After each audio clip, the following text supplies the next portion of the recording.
Gracias.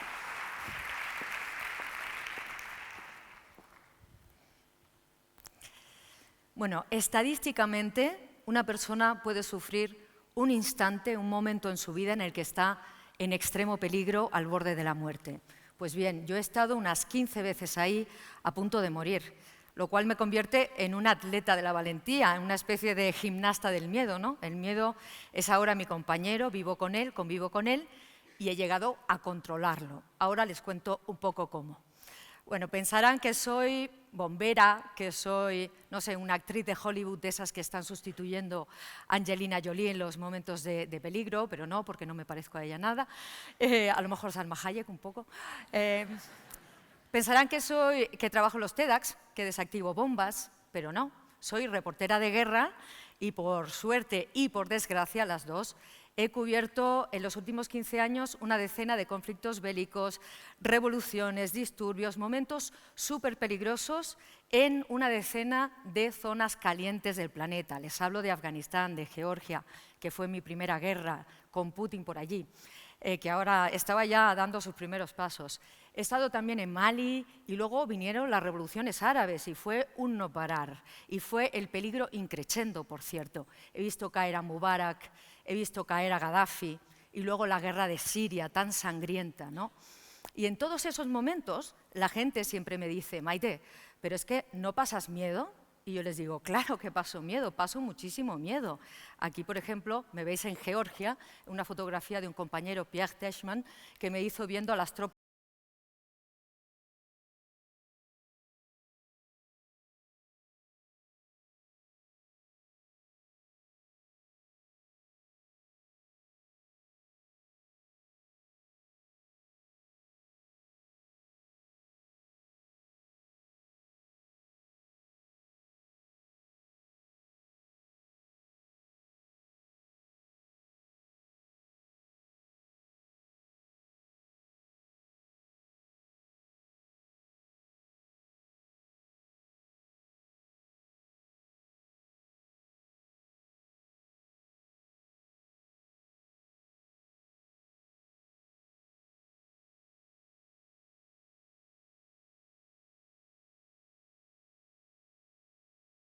momentos, ¿qué hice? Atacar mis miedos. Lo más importante que se tiene que hacer en esos momentos es afrontar y decir cuál es mi trinchera, cuál es el miedo que yo quiero trabajar.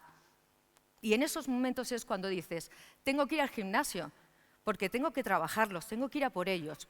Para mí, atacar los miedos es eso, trabajarlos. El miedo es como un músculo. Imaginaros, identificar el músculo que tenéis mal, en cuál tenéis dolor, ¿no? Pues tenéis que ir a por ese miedo. Y luego tenéis que ir al gimnasio a trabajarlo, porque el miedo es pues como cualquier músculo. No vais al gimnasio a hacer crossfit una hora y luego estáis estupendos, ¿no? Tenéis que ir poco a poco al gimnasio hasta que finalmente os veis bien, ¿no? Pues yo creo que lo he logrado, pero ¿sabéis una cosa? Yo no he logrado atravesar y controlar los miedos en las guerras.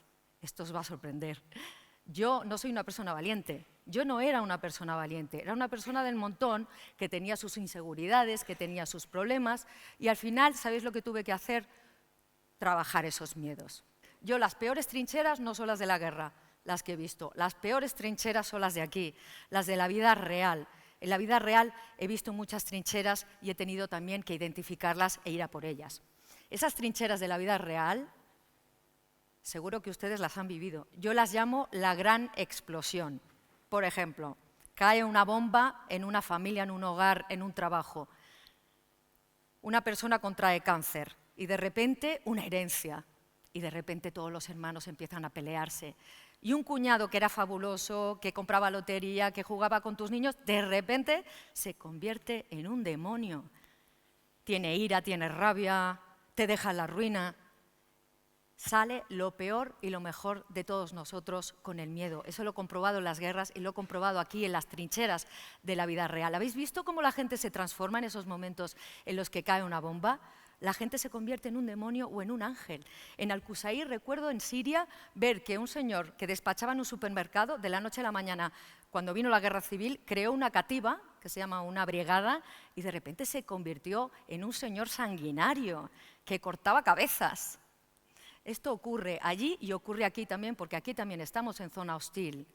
Aquí también estamos en zona hostil. Otro ejemplo, por ejemplo, de un multimillonario, de otra bomba real de las que caen aquí, multimillonario. De la nada se hace una empresa gigantesca y mete a toda la familia a trabajar, ¿no? Y cuando todos ganan dinero, porque ese señor cree en el clan, en la familia, en la comunidad, pues de repente uno le traiciona, le da un golpe de Estado y el multimillonario se queda en la ruina. Después de levantar una empresa de la nada, se queda en la ruina más absoluta, con 400 euros al mes, se divorcia de su mujer, sus hijos que tenían propiedades ya no tienen nada, ¿no? ¿Qué ha pasado aquí? Pues que los dos han actuado por miedo. El que dio el golpe de Estado, porque tenía miedo de perder dinero, de perder estatus, de perder poder. Fijaros que antes, en la Edad Media, los miedos que teníamos, ¿cuáles eran? En la Edad Media los miedos que teníamos eran Dios, el infierno. Hoy en día tenemos miedo del dinero y de perderlo, ¿verdad? De perder el estatus, de perder el poder. La otra persona, ¿cómo actuó? Con parálisis, saliendo huyendo. ¿Y sabes lo que pudo haber hecho? Anticipar ese miedo. Porque eso es otra cosa que he aprendido en las guerras. Anticipar el miedo es esencial, adelantarse, ver la amenaza que nos llega. Pero ¿qué pasa en nuestras sociedades hoy en día? Es que no las vemos venir. ¿Por qué? Porque somos sociedades adormecidas. Estamos atontados, sobre todo en Occidente. Antes nuestros predecesores pues tenían que cazar, ¿no? Estaban alerta porque venía un animal, sacaban pum, pam, ese era el momento en el que tenían que cazar para comer, si no, no comían. Venía un depredador, pam, tenían que tener allí para matar al depredador que les aparecía y salvar a su familia, ¿verdad? Eso ahora no ocurre, vivimos en sociedades donde es muy improbable que caiga una bomba aquí en el Auditorio de León. Es muy improbable que haya un disparo, ¿verdad? Pero sí que tenemos amenazas y hay que identificar esas amenazas antes de que vengan aquí. Nosotros hacemos un curso de supervivencia. Yo hice uno en Hereford con la unidad de élite del ejército británico, porque antes de ir a una guerra te preparan, haces primeros auxilios, etc.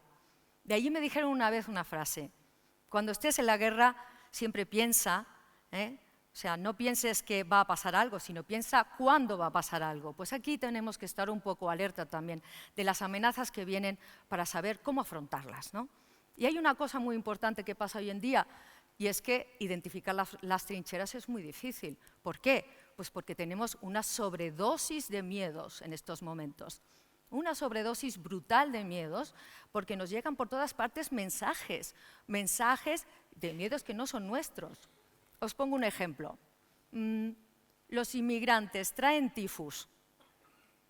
Claro, la primera razón de natalidad, de mortalidad en nuestras sociedades, la primera, son las enfermedades. La gente que muere por enfermedades, por razones no naturales, es el 5%.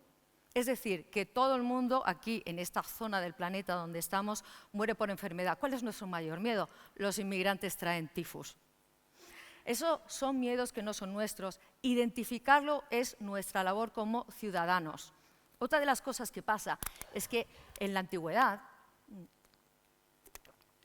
podíamos ver las amenazas que llegaban. ¿Sabéis por qué? Porque antes estábamos en un fuego y podíamos controlar quién venía, ¿verdad? El extranjero, la amenaza. Teníamos el fuego y teníamos el territorio. En ese territorio controlábamos quién venía y teníamos, bueno, más o menos después murallas, ejércitos. ¿Pero qué pasa ahora? Ahora tenemos esas avenidas sociales que son las avenidas de Internet y por ahí es donde se están colando nuestros enemigos. Así que ya sabéis, yo creo que mi consejo es identificad esas trincheras.